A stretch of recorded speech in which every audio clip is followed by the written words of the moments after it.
who was doing pretty much everything behind the scenes and sometimes in front as well.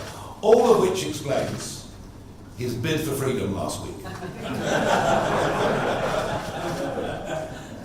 He crawled out under the wire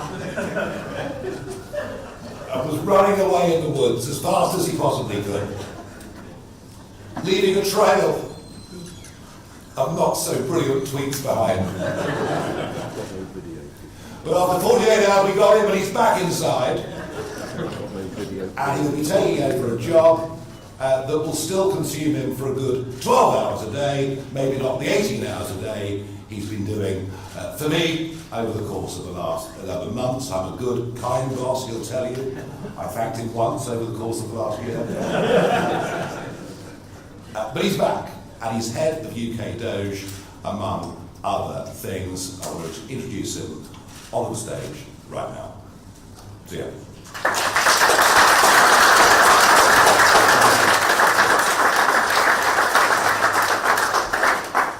Good morning, everybody. So sorry to put you all through that. I did realise the only way I was going to get a couple of days off was to resign and then come back. Look, I came into politics out of a sense of duty. I was over the moon and ecstatic when Nigel said he was returning to frontline politics to take over as leader of Reform UK. I said I wanted to do everything in my power to make him Prime Minister and to get the Reform government in. My commitment to that is redoubled. One of the things that happened actually as after I had sent those ill-advised tweets, which I regret, was I was inundated with many messages, heartfelt messages, from people, frankly, in my day-to-day job I just didn't hear from that often because my information diet was just far too X-focused. And what I realised was just how important the Reform movement was to people. It is not just a political party. The words like heartfelt, people, there was a gentleman who was in palliative care who said that this movement represented what he viewed as really the last chance for this great country to turn itself around. So I realised how critical Reform UK was to so many millions of people, how critical Nigel is, his leadership, our amazing MPs, our volunteers, everybody around the country who has contributed to this. I could not leave that behind. And sometimes in life, and I hope all of you might agree with this, that sometimes when it takes having a little bit of distance from something to realise how important it is to you. I can't thank Nigel enough for having me back. I regret those tweets. I've just been to perhaps jump ahead of some questions, just to be really clear. I was exhausted. 11 months, and look, we're really proud of what we've achieved. We've gone from 14% support in the country to 30%. We've got 400 branches full of amazing volunteers across the country. The membership has quadrupled in size to 230,000, and we're very proud of what I think will be the most historically important set of local election results in this country's history. So I'm hugely fortunate, and I feel very blessed to be back amongst this amazing team. And look, I'm going to be serving, as Nigel said, to lead the Doge UK efforts. The national budget is £1.2 trillion a year. The amount of waste and in some cases corruption is off the charts, and the reckoning is coming. I want to give you an example. Let's take Kent County Council, where we visited. Feels like a lifetime ago now, but I think it was 2 weeks. Confirmed, by their own admission, £2.8 million of fraud last year, the vast majority of which is actually inside the so-called mandatory statutory budgets, in which there are apparently no savings to be found. They've been paying taxpayer money for taxi companies submitting invoices for journeys that never happened, adult social care companies submitting invoices for care of people who had long since deceased, paying employees who had long since left. As Lee said, the snouts have been in the trough for far too long. Look, there are a lot of great people who do great work in the public sector, but there is no doubt there's a huge amount of waste. We're assembling an all-star team of brilliant people who are working for free. They're going to use cutting-edge tools and technology to do, frankly, an inhuman amount of work to get to the bottom of where there is waste and potentially corruption. So very excited to do that. And actually, I think, in terms of how important it is, given the enormous growth in public spending and the state of this country's finances, I actually think it's going to be one of the most important missions this country will embark on since World War II. So I'm really excited about that. I'm even more excited that Dr. David Bull is going to be the new chairman of the party. Look, this party is no longer a startup. I think it's gone to scale-up phase, to use perhaps a tech analogy. And look, the reality is what we need now in a chairman is someone who is an incredible communicator, someone who's loved universally across the party, loved by the volunteers, someone who's going to, I think, do a better job than me at energising volunteers on the front line. He's going to have more time to do it. I think you probably agree he's a more affable and charming man than I am. So look, I'm hugely excited that Dr. David Bull is going to be taking up the role of chairman. I wholeheartedly congratulate him, and I know he's going to do an incredible job for us. Thank you very much.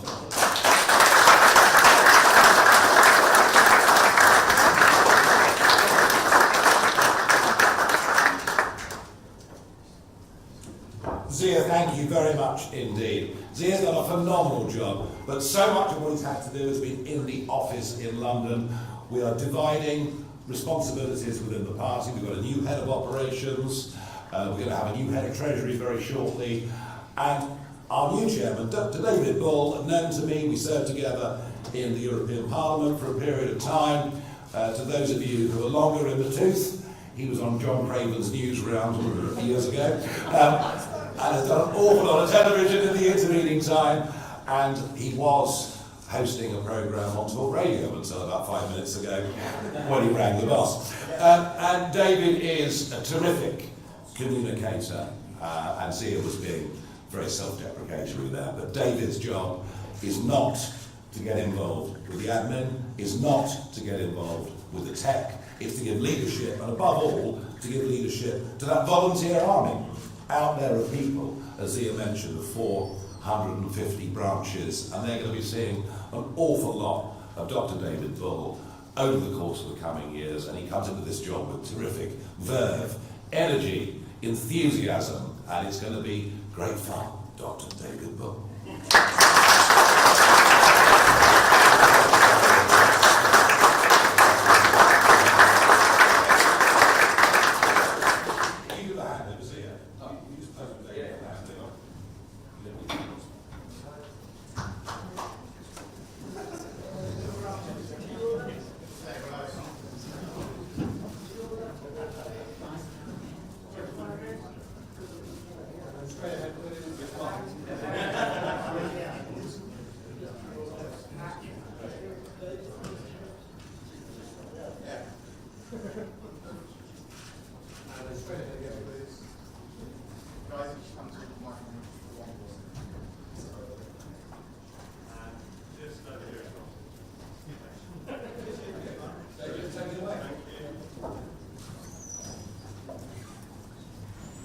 Well, a very good morning to all the members, first of all, from Reform UK. I want to say a very good morning to all the supporters of Reform UK and, of course, ladies and gentlemen of the press. I am absolutely bowled over. I am thrilled, I am delighted to take up this position of chairman of Reform UK. It is the fastest growing political party this country has ever seen. It is an absolutely massive role, which you've heard from Zia. It's a huge role. I will take it up with vigour, determination, enthusiasm, and a smattering of trepidation. It is an absolutely vast role. I'm also deeply honoured that Nigel has asked me to do this. We go back a very long way, as you heard. I'm absolutely thrilled that he's put his trust into me as we continue with the growth, the development and the professionalisation of the party. Now, I'm really sorry that the story broke last night on Mail Online, and I'm very sorry about that. The thing that I'm most upset about is after 30 years of broadcasting in news and current affairs from Newsround, Watchdog, Health Check, Tomorrow's World, and also my show on Talk TV, the journalist in question decided to pin my entire career on the world's largest live ghost hunt, which I used to present some 20 years ago. Having said that, I'm going to use my skills in the paranormal to dig around and find skeletons in the closet of the Conservative Party and the Labour Party as well. Now, as Nigel said, my role is very much going to be externally facing. I've spent a lot of time on the ground campaigning with Richard over the years, and the lifeblood of this party is the voluntary party. They are an extraordinary group of people. They go out regardless of the weather, they knock on doors, they put leaflets through the letterboxes, they set up market stalls, and they really are such an important, vital asset to this party. What I want to do is to go around the country to show some love to all of those people who believe that this country deserves better. So that's the externally. But one other thing that's crucial is and developing the professional party as well. So my role is about bringing those two parts of the party together, the voluntary party, the professional party, and I want to act as a conduit between the two. I do want to pay enormous tribute to Zia. He has done an extraordinary job. If I look back to my involvement in the party, Zia has professionalised the party beyond belief, as he talked about all the branches that he has set up, the governance structures and the candidates that we put into place. That is no mean feat at all. I'm also, I have to say, on a very selfish note, delighted you are staying and of course heading up the Doge Union, which is going to be absolutely vital as we move forward and show what Reform UK can do in local government. I'm also thrilled he's going to help with fundraising as well, because of course that's important for any political party. And also Zia is the most fantastic media performer. He's a great charismatic person in front of camera, and he will also be helping me and the members of Parliament in terms of spreading the message of Reform UK on the national and local media.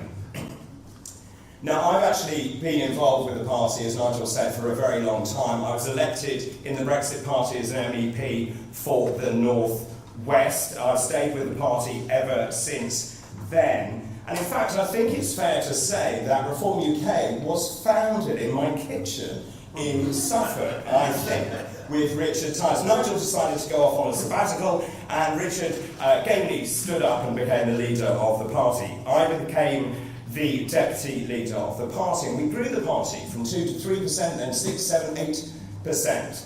But when Nigel came back, we have now rocketed off the charts. We're now polling consistently at 31% across the board, pretty much in every single poll you look at.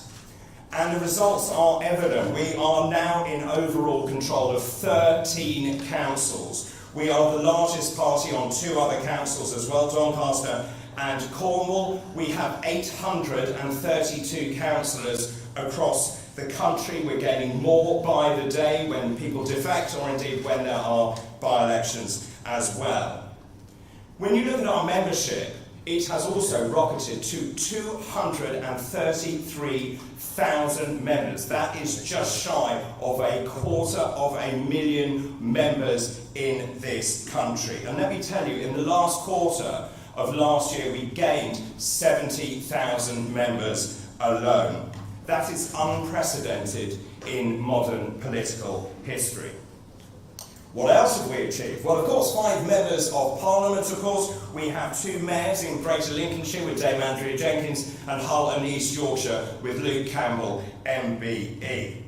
The key for me with this party is we have grown it from the ground up. This is a grassroots party. It is through the strength, determination, hard work of all those people around the country who've been out and about canvassing, delivering, leafleting and setting up those market stalls. So what happens from here? Well, as Nigel said, I just told my boss at Talk TV that I shall be taking up this role. Good morning, Denny. So I shall be going around the country. I want to really be there to support all of our members, our volunteers, our elected officials, and of course, crucially, our candidates. Being a candidate is really difficult, and of course you have to work very hard. You often get abuse hurled at you, and I want to be there because I've been there many times before to help and to support them. And given my background, I will also be helping the Members of Parliament, Zia, Nigel, being a voice on national and local media as well. I see this as the ultimate push. We are going to fight and we are going to win the next general election.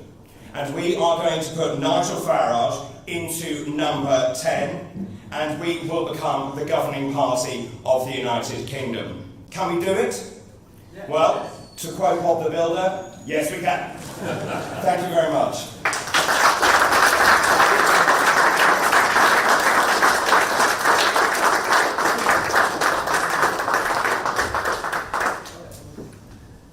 David, thank you very much. Could I have my press list back, please?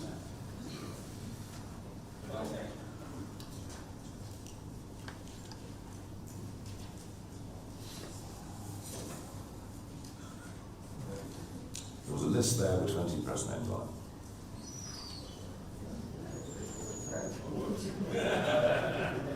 What a start. Who knew the chairman was a tea leaf? Right, okay, we have a lot of questions. I will attempt to rattle through them as best I can, but obviously if you need to direct a question to somebody else, we'll get them up on stage. Let's start with Jack Fenwick from the BBC. Jack Fenwick, BBC News. A week ago, we didn't know that you'd be standing here announcing a new chairman. Parties led by yourself have had a number of rows and resignations over the years. Does that all need to end if Reform is going to be a credible party of government? Rows and resignations? Yes, that's right. 7 chairmen since 2022 and 4 leaders. They're called the Conservative Party, and they're like ferrets in a sack.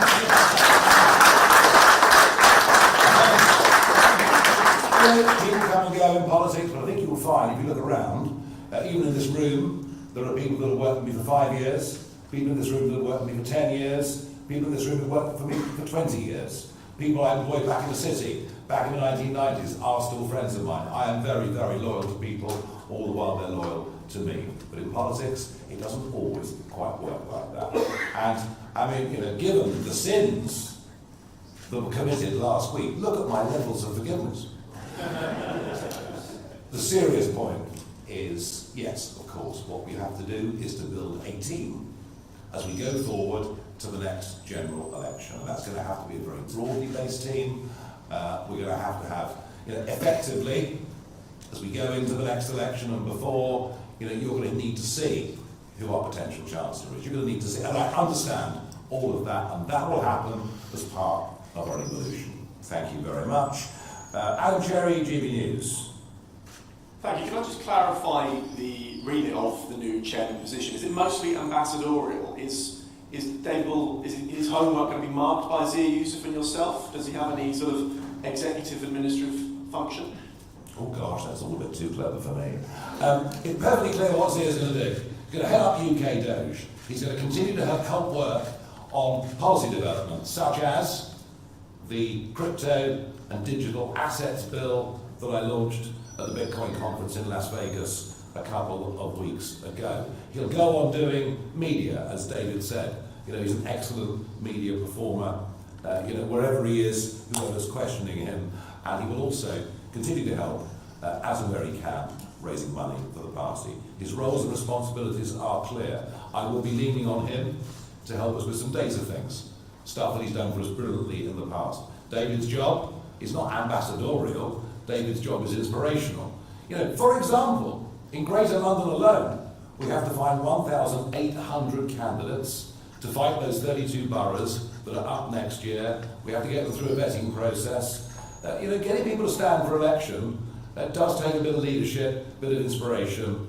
It's something I've been doing a lot of over the course of the last year. David will play a very leading role in that. Plus, when you've got a voluntary party, you know, these people are giving of their own time and money, and they need actually someone to spend a lot of time going around and seeing them. There's no way that Zia and I could do as much of that as we'd like to have done, and David is going to spend a lot of time out on the road. It is a lot more than ambassadorial. Thank you very much indeed. Jack Elson from The Sun. Thank you, Nigel. Jack Elson from The Sun. It's been clear for the past few days that Reform are not afraid to have some robust conversations about some of the big issues. So can I ask you about another one? Because after the sentencing of the Southport killer in January, Lee Anderson and Richard Tice mooted bringing back the death penalty. Sarah Punchin said in the Rutherford by-election she would never support such a thing. So can I ask what your and the party's position is on that? Thank you. These are issues of conscience, just as the assisted dying debate will be when it comes up on Friday, just as the abortion limit. These are all issues of conscience. Nothing on the death penalty will be part of party policy. I have to say, personally, I think given there have been 500 quite serious miscarriages of justice in this country since the early 1970s, I don't think I could ever support it, but I understand why others take a different point of view. Although I do think it's quite interesting that a younger generation coming through who seem to increasingly support the death penalty, and I suspect it will be back within the next decade as an issue of major national debate. Not quite yet, but it's coming. But certainly these things will not be party policy, far, far from it. Sam Coates from Sky News. Nigel Farage, how important is it, how useful is it to have a new chairman who's got lots of experience on the telly? Well, actually very good, as you know yourself, having made the transition to being a TV star. I even think, Sam, you might have bought one or two new suits, although they're still crumpled. I think message delivery and simplicity of message in politics is very important. I mean, sit and watch Question Time. Hear the first question to the minister or the shadow minister. They'll give a 90-second answer. Nudge the person next to you and say, what did he or she just say? And they'll go, can't quite remember. So clarity of message, message delivery, getting people to understand what you're saying, even if they disagree with it, is vital. And I think David's got more experience than all the rest of us in doing that. And I think that really, really does matter. Carl, ITV. Thank you very much. Carl Dillon, ITV News. I just wonder where you stand on Sizewell C and whether or not your government, the government that you would head, would put billions of pounds into nuclear power, or would you prefer coal? We need coal in small quantities for specialist reasons, and we should mine our own and not import it from Japan and Australia. But that is quite different to reopening every coal-fired power station in Britain, although I think it was moronic to close down Ratcliffe, the last one, which is a very useful backup. Absolutely moronic thing to do, but then from Edinburgh, what would you expect? The arguments being made this morning in favour of Sizewell are remarkable. We're being told that it's carbon zero energy and that it gives us constant energy. Yes. So how can the government on the one hand argue for that and on the other argue for a massive increase in intermittent renewables whose energy doesn't fit our national grid system? And it's very interesting that on May the 29th we were once again a whisker away from the lights going out in this country. And we've had several days this year where we've had to import over 20% of our electricity. This is the lunacy that we were taken into, Boris Johnson, the Saudi Arabia of wind, that being carried on. We are, as a party, pro-nuclear. We think ultimately, if you do want to reduce carbon emissions, it is the only way, frankly, to do it.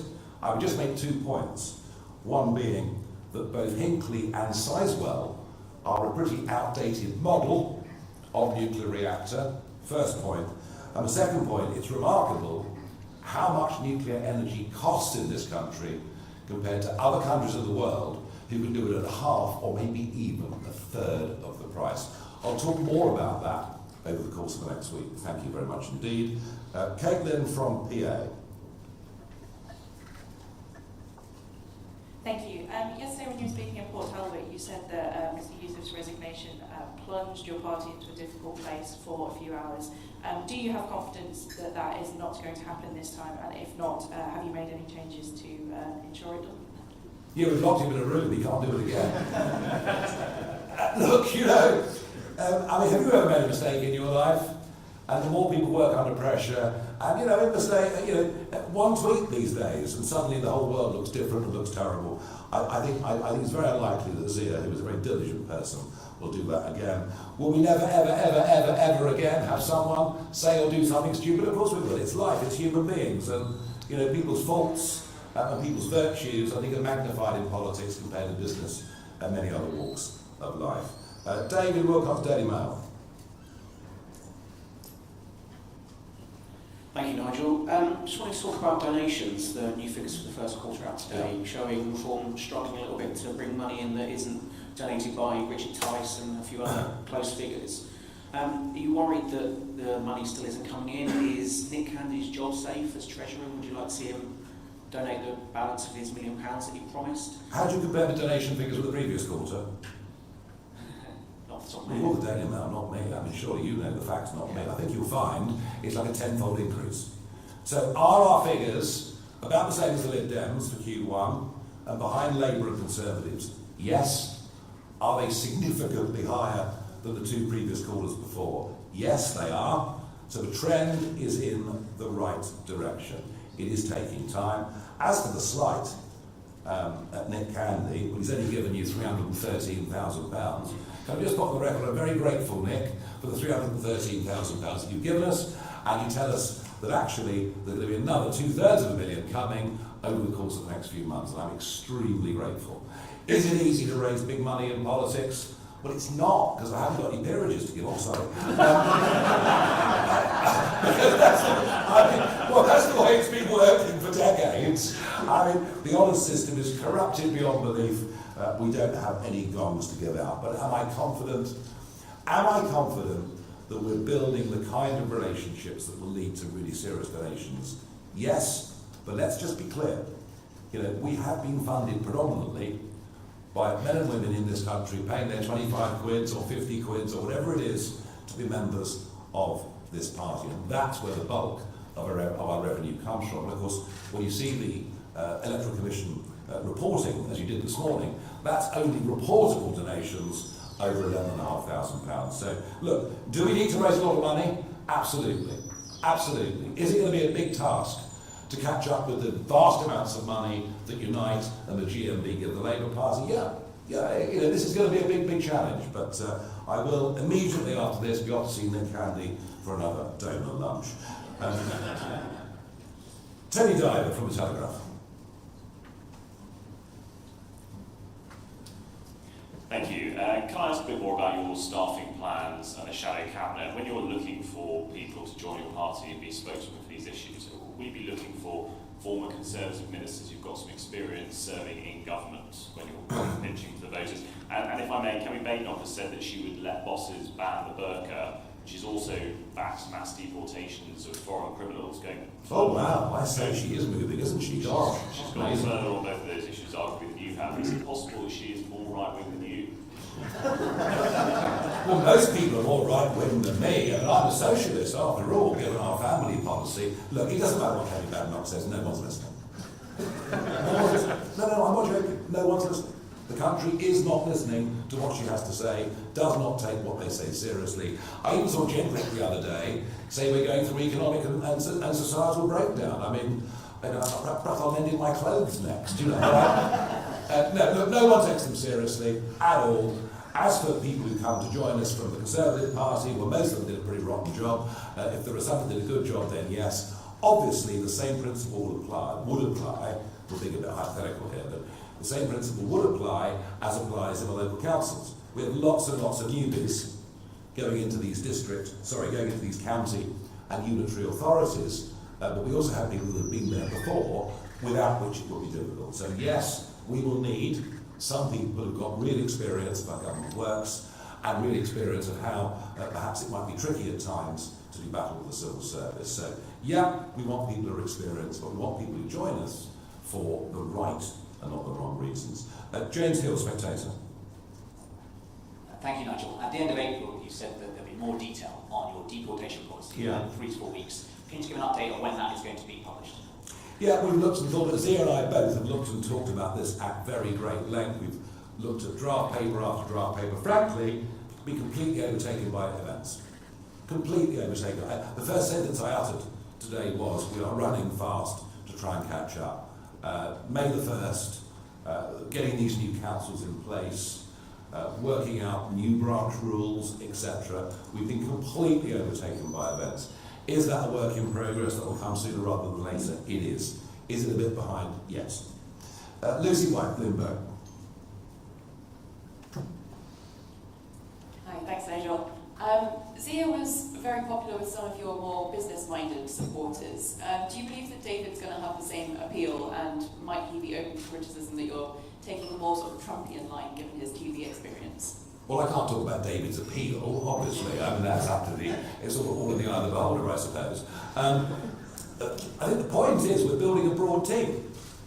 You know, we're broadening the leadership base and the management base of the organisation. There's no particular reason why business people would take umbrage at Dr. David Bull. Who knows, having somebody inside that's been a hospital doctor might actually be a very useful thing when it comes to answering questions about the National Health Service and the deficiencies within it, without people screaming that we want to make people pay £150,000 for a hip operation, which appears to be what the Labour line machine is roughly saying at the moment. So, you know, it's going to be a broadly based team. We now have a qualified doctor as a senior member of our management team, and we have Sarah, who's been, as you know, a magistrate for 20 years, 12 years in the chair of that, and we are beginning to build out a much more broadly based party, and that will appeal, you know, individuals will appeal more to some sections than others. I'm not concerned about that. Will Hazel from the Eye.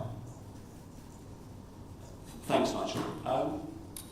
Zia Yusuf's departure and return highlighted difference of opinion within reform on the specific issue of the burqa. On the broader issue of Islam's place in 21st century Britain, do you think Islam presents any sort of threat to British culture, British way of life? I think if it highlighted anything, it highlighted what are the priorities. Yeah, what is in the front line? What is in the shop window, as opposed to what's there in the rest of the store? And I think Zia, I can't speak for him really, but I think what Zia felt was, you know, we've got a cost of living crisis, a looming energy emergency, more boats coming across the channel than we've ever seen before, lawlessness in London and all of our other major cities, be that knife crime, gang crime, you name it. There are many, many other priorities. Okay? Is the issue around the burqa, or more broadly, actually, face coverings?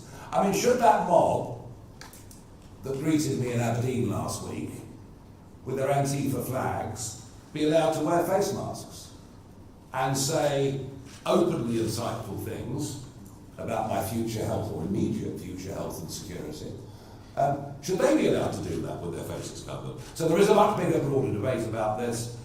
Do I think, in cultural terms, the burqa fits in with the British way of life? Not really, no. Let's go to Theo Usherwood, Times Radio. Theo Usherwood, Times Radio. Can I just ask you, Nigel, does this change at the top of Reform's leadership belie the fact that Reform is at risk of being too broad, that actually you need, with Dr. David Bull, to appeal to the base of the party, and that you can't afford to ignore the base of the party? Well, I think, you know, we've built the base of the party incredibly rapidly, much more quickly than I ever thought possible. And if I'm being honest about it, I don't think we've been able to service it properly. We just, you know, we've been a classic startup. You know, a startup company that's got a good idea, the idea starts to take hold, and, you know, you can see the main representatives of the party sitting on the front row, and they all do their best. We just haven't had enough people to get out and actually what these members, what these branches, what these potential candidates want. They actually want to sit in rooms like this and debate issues and ask questions. And we've been, goodness knows, I spent the whole of January and February travelling around doing county events and regional events, but it just isn't enough.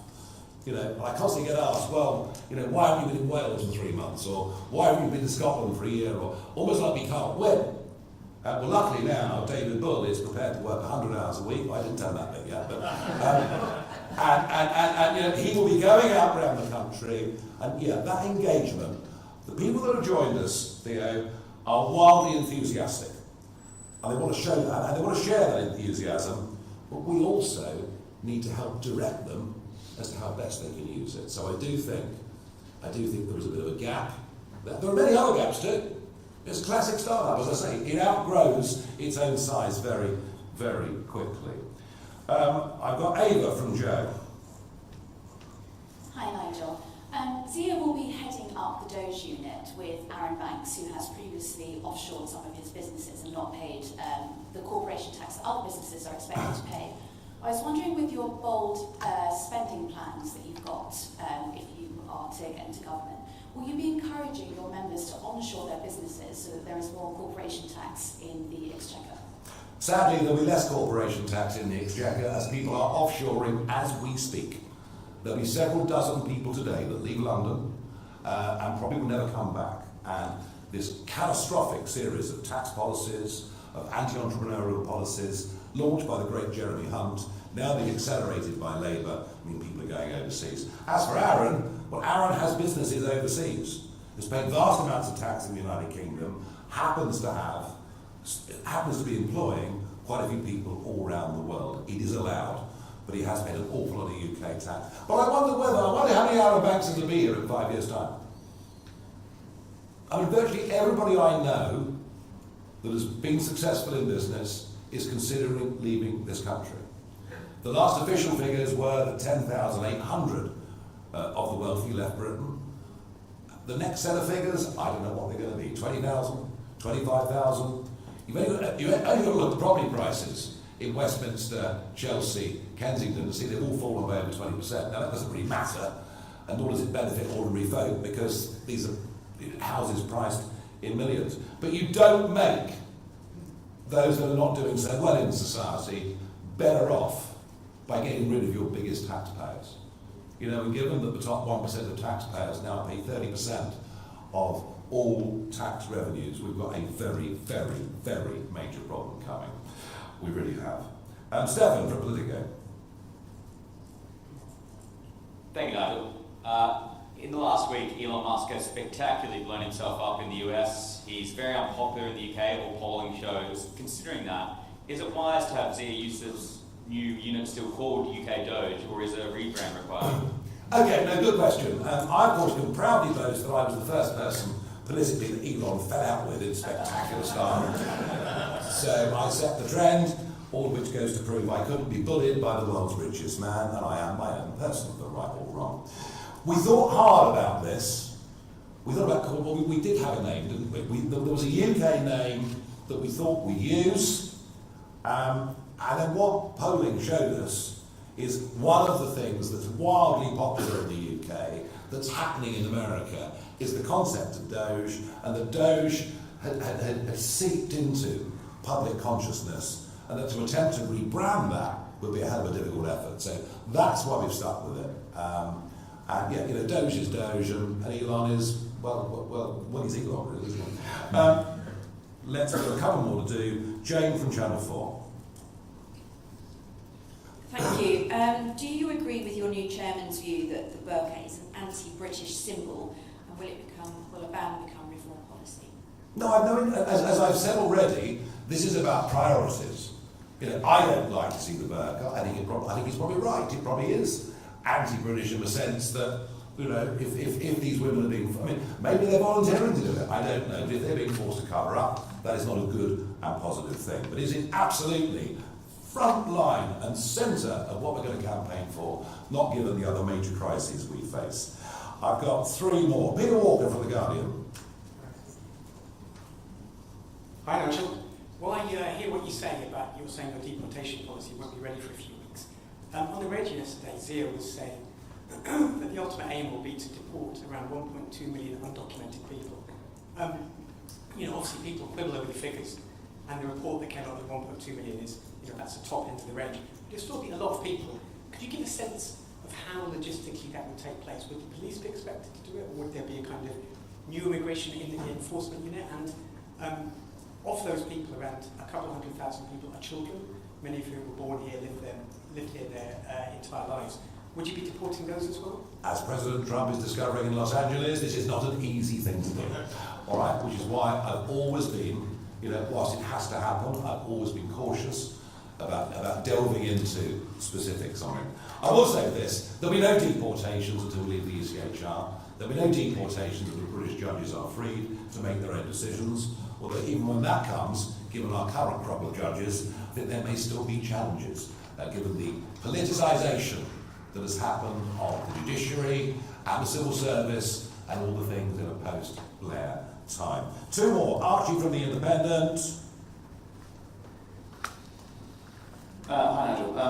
One of your MPs, James, who's here as well, tweeted yesterday about small boats, asking if anybody with a camera and a pair of scissors fancies a trip to Calais for some dinghy popping. Do you think that's funny? Do you think it's sort of an acceptable way for an MP to talk about the sort of crisis of people crossing the channel generally, and would you sort of advise against it, or do you support it? Perfectly free to say what you think. He's grown up, isn't he? Do I take deep offence at James? Will I put him in detention? No. Last question, Audrey from The Times. Finally, thank you. That's all right. You obviously mentioned in your answers earlier about the burqas that there was a wider issue with face coverings. Yeah. I was just curious about whether or not you think they should be banned in protests. That was a specific example you gave. Yeah. So I presume it's not just a sort of religious issue for you. No, it's not. I mean, look, I think that, of course, we have to get this balance of right to protest correct, and everyone recognises that, and there are always arguments about whether we've been too hard on one group or too soft on another, or whether indeed we've had a two-tier approach to this, as seen with the Palestinian marches through London. I think there is a justification and an argument for saying that. But I think when masked protesters turn up in Cornwall, try to prevent members of the public attending a public political event at which I'm one of the speakers, where violence is used, where someone gets a tooth knocked out, where a lot of people are so intimidated to walk through this throng that they actually turn around and go home, and in that sense have their democratic rights denied, and that happens by masked people and not a single person gets arrested. I think there's something fundamentally wrong in that. If you can go out and protest, but you can't hide behind a mask and commit violent acts. And because if you do that, the police perhaps will never ever catch up with you. So I don't know. Calvi got his hand up. Sorry, I didn't have my name fell off that list. Well, I'm sorry, you were that cool, obviously, you know. So just quickly, you talk about the role that David's going to have in message delivery, but just to talk about message discipline. Last week, we didn't just have the resignation of Zia. We had a debate about the burqa that I sensed that you were not particularly wanting to have. So isn't it true that you temporarily lost a bit of control last week? And do you need to start ruling reform with more of an iron fist from now on? No, there won't be an iron fist. I will let, they're grown-ups, look at them. Whoa. They're grown-ups, let them get on with it. Let them get on with it. If they wildly contradict something that I think, then I might say something. But are people free? And have we all forgotten? The House of Commons is a debating chamber. This was a call for a debate. And how interesting that the Prime Minister literally didn't know how to respond. And you can move the debate on to the number of predominantly Muslim countries that have also banned the burqa, not just 7 or 8 European countries. Is it worthy of debate? Yes, of course it is, but I believe it's in a broader context of face coverings as a whole. Anybody? Sorry, yes, Paddy. Microphone. Number 22. Yes. Come to number 22. This was actually a question for David, if you don't mind. Yep. Normally, it's you asking me the questions on your TV show, isn't it? Now, it's been said in some circles that some of the leadership of the party thus far has been a bit too centric. Under your governance, is this likely to be something that changes? Is this likely to be something that actually is going to be? Because I keep hearing from Reform members about the branch stuff and about the board stuff. Okay, that's not fair to ask David on morning number 1. It's what is the intention? Okay. I promised I would professionalise and democratise the party, right? We have professionalised it to a large degree, although it's now bigger than we are, and we're trying to catch up with the broadening of the management and leadership base. On democratisation, they've got a new constitution, I've given away my shares, and the next stop is to get the board up and running with the end of the summer, and we'll do that. Last one. Number 105. Nigel, can I ask you, with regards to yesterday, Ed Miliband was on Nick Ferrari's show this morning and said you were telling fairy stories, you don't understand coalfield communities, and that you were playing people for fools. I just wondered if you had a response to... I know you've got some of your favourite politicians here, Ed Miliband's, I imagine, one of them as well. Very funny, I went to a working man's club, 300 yards from Ed Miliband's constituency office in the northern bit of Doncaster. And I went to that club a few years ago. It was full of ex-coal miners, and some were full-on Scargillites, and others wanted to have a debate. It was very interesting. And I said, oh, how often has Ed Miliband popped in? Never been in. If you think Ed Miliband understands former coal mining constituencies and their people, I'd like to see a head-to-head between Lee Anderson, who's worked down with me, and Ed Miliband discussing the facts of life. Ladies and gentlemen, thank you very much indeed.